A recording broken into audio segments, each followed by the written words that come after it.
네, 여러분 안녕하십니까? 뉴스투데이 제주입니다.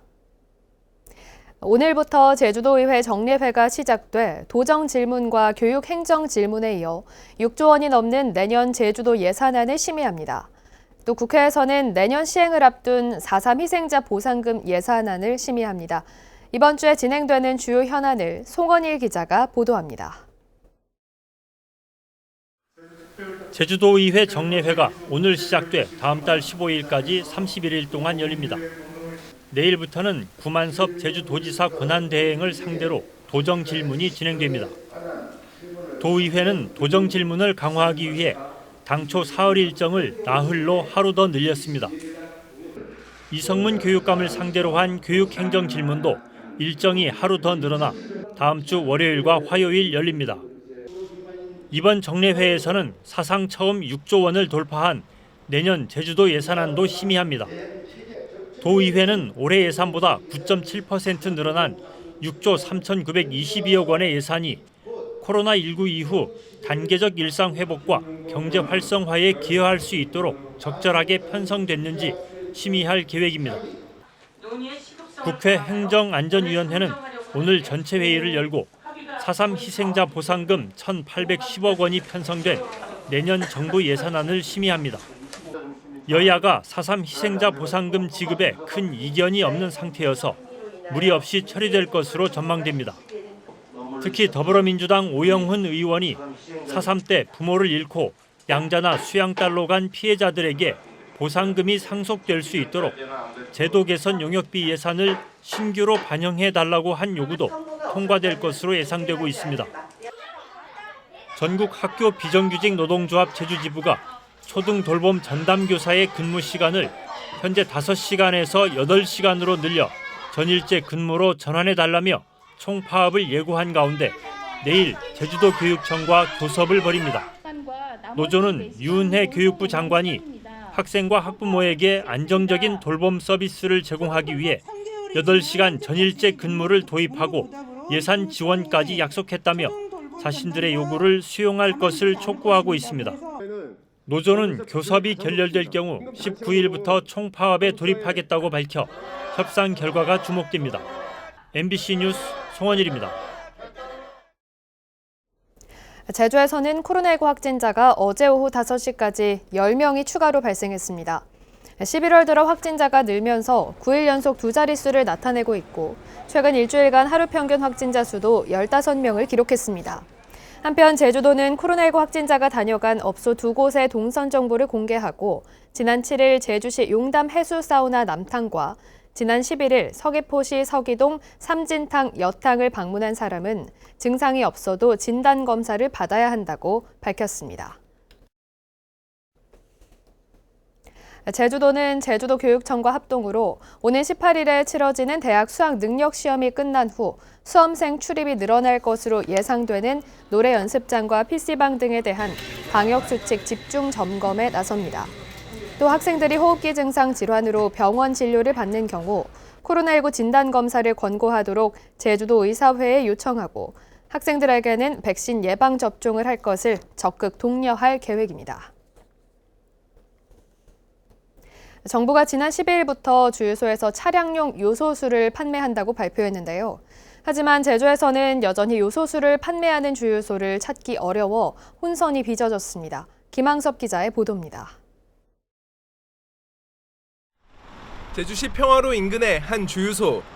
정부가 주유소에 한정해 승용차 한 대당 최대 10리터, 화물차는 30리터까지 요소수를 판매한다고 발표한 첫날 고객들의 문의가 빗발쳤습니다.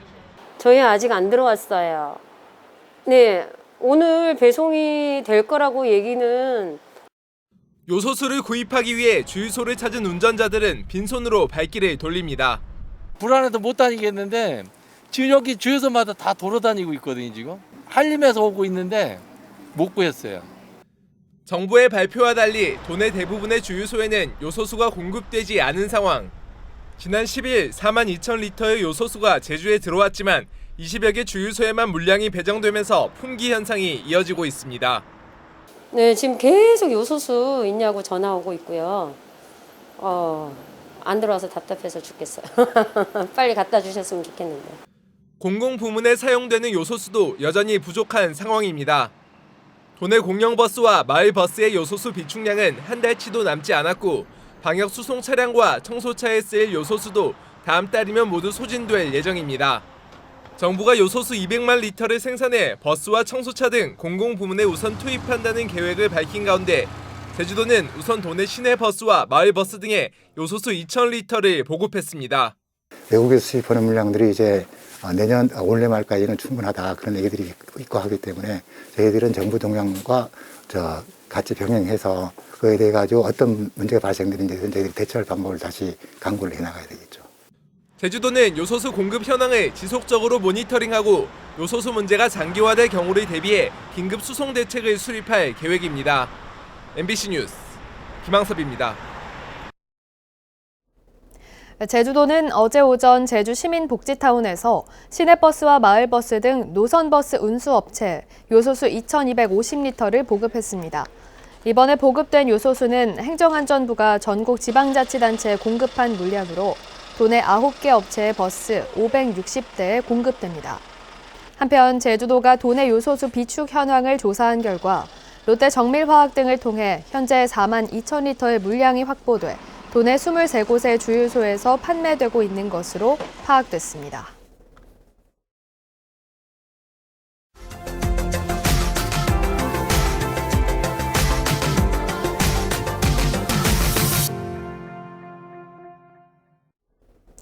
지금까지 국내에서 개발한 수중 로봇의 성능을 평가하기 위해서는 큰돈을 주고 해외에서 특수 선박을 빌려와야 했는데요.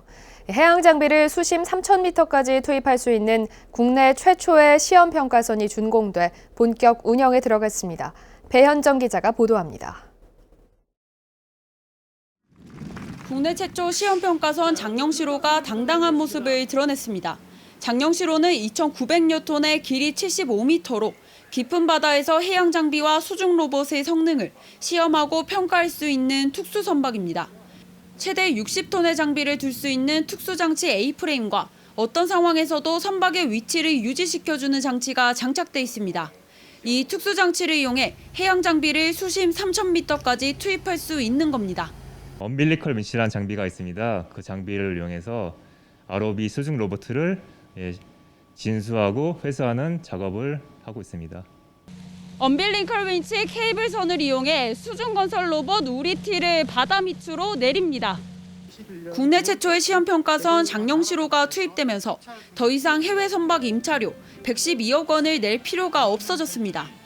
그동안 국내에서 해양 장비와 수중 로봇 성능 등을 검증하려면 해외 선박을 빌려와 사용해왔기 때문입니다.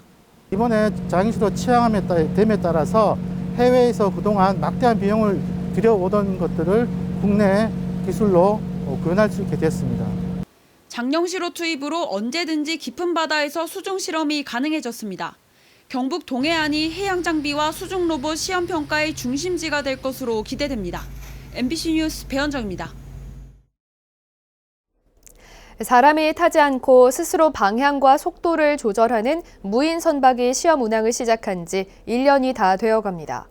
안전 요원조차 타지 않는 완전 무인화 테스트가 최근 성공적으로 진행되면서 무인 선박 상용화에 한 발 더 다가서게 됐습니다. 신은정 기자가 취재했습니다. 사람이 타지 않은 소형 선박이 빠른 속도로 바다를 가로지릅니다. 바다 곳곳에 양식장 부표는 물론 마주오는 어선도 모두 피해 바다 환경 탐사 임무를 수행합니다. 선박의 레이더와 센서, 카메라로 장애물을 피해 스스로 속도와 방향을 정하는 것으로 안전 요원조차 타지 않는 완전 무인화 테스트가 성공적으로 이뤄진 겁니다. 2시간 이상, 30km 이상의 그 거리에서 그 사람이 안 탄 상태에서 실증을 했다는 것이 앞으로 상용화를 하더라도 충분히 쓸 수 있다는 것을. 모든 선박엔 선원이 탑승해야 한다는 법조항 때문에 그동안 무인 선박은 설 자리조차 없었지만 2019년 말 경남이 전국 처음으로 무인 선박 규제 자유특구로 지정되면서 실제 바다에서 무인 선박의 성능을 확인할 수 있는 길이 열렸습니다. 무인 선박의 성능을 테스트할 수 있는 실증 특례 기간도 당초 올해 말에서 2023년까지 2년간 연장돼 관련 기술력을 향상시킬 수 있는 계기가 마련됐습니다. 앞으로 2년 동안엔 야간 항해나 군집 운항 등 무인 선박의 안전성을 더 확보할 수 있도록 다양한 테스트를 진행합니다. 시설 기준을 확립하고 이제 연장 기간 동안에 다시 테스트를 통해서 안전성이라든지 규제 개선을 함께 진행할 날입니다. 무인 선박 실증 결과를 검증하는 안전성 용역도 내년 초쯤엔 마무리될 예정이어서 무인 선박 상용화와 시장 확대에도 도움이 될 것으로 기대됩니다. MBC 뉴스 신은정입니다.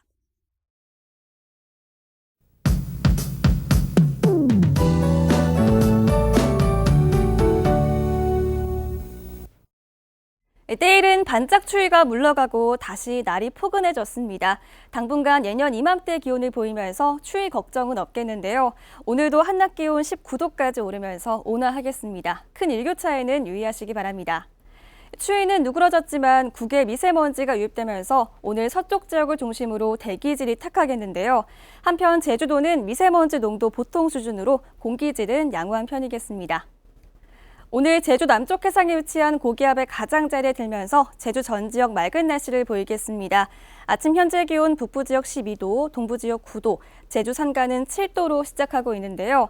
한라산 높은 곳은 영하권을 보이는 곳이 있겠습니다. 등산객들은 옷차림 잘해주시기 바랍니다. 오늘 한낮 기온은 북부와 남부 지역 19도까지 오르겠고요. 서부와 동부 지역 18도가 예상됩니다. 오늘 도서 지역 하늘도 깨끗하겠고요. 포근한 날씨가 이어지겠습니다. 바다의 물결은 제주도 전해상에서 0.5에서 1m 안팎으로 잔잔하게 일겠습니다. 수능일인 목요일에도 포근해서 입시 한판 없겠고요. 주 후반까지 늦가을 날씨가 이어지겠습니다. 날씨였습니다. 제21회 최남단 방어축제가 오늘 개막해 이달 말까지 서귀포시 대정읍 모슬포항에서 비대면 방식으로 열립니다. 최남단 방어축제위원회와 모슬포 수협이 공동으로 여는 이번 축제에서는 코로나19 장기화로 위축된 수산물 소비 심리를 되살리기 위해 방어와 지역 특산물을 드라이브스루 방식으로 판매합니다. 또 모슬포 수협에서는 방어축제와 연계한 방어 온라인 할인 판매도 함께 진행합니다. 제주도 상하수도본부가 내년 2월까지 색달 하수처리장 하수처리 시설에 대한 종합 시험 운전을 추진합니다. 상하수도본부는 색달 하수처리장의 하루 하수처리 용량을 16만 5천 톤에서 23만 톤으로 늘리는 시설을 90% 이상 설치함에 따라 새로운 시설에 대한 점검과 운영을 시행한다고 밝혔습니다. 이에 따라 하수처리 설비의 운전과 작동 여부를 비롯해 하수의 적정 처리와 적정 수질 확보 등 설비 최적화를 위한 성능을 검증하게 됩니다. 도내 농어촌 지역 등 급수 취약 지역에 대한 상수도 시설 개선 사업이 마무리됐습니다. 제주도 상하수도본부는 도내 10개 읍면 13개 지구에 사업비 45억 원을 투입해 상수관로 14.4km 구간에 대한 개선 공사를 마무리했다고 밝혔습니다. 이와 함께 제주시 삼양동 등 사유지를 통과하는 0.7km 구간의 상수도 관로 이설 공사도 진행됐습니다. 올 들어서 발생한 화재 건수는 소폭 늘었지만 인명피해는 줄어든 것으로 나타났습니다. 제주도 소방안전본부에 따르면 올 들어 지난달까지 도내에서 발생한 화재는 437건으로 지난해 같은 기간보다 6% 증가했습니다. 하지만 인명피해는 19명으로 지난해 같은 기간보다 10% 감소했는데 특히 사망자는 2명으로 85% 급감했습니다. 뉴스투데이 제주를 마치겠습니다. 시청해주신 여러분 고맙습니다.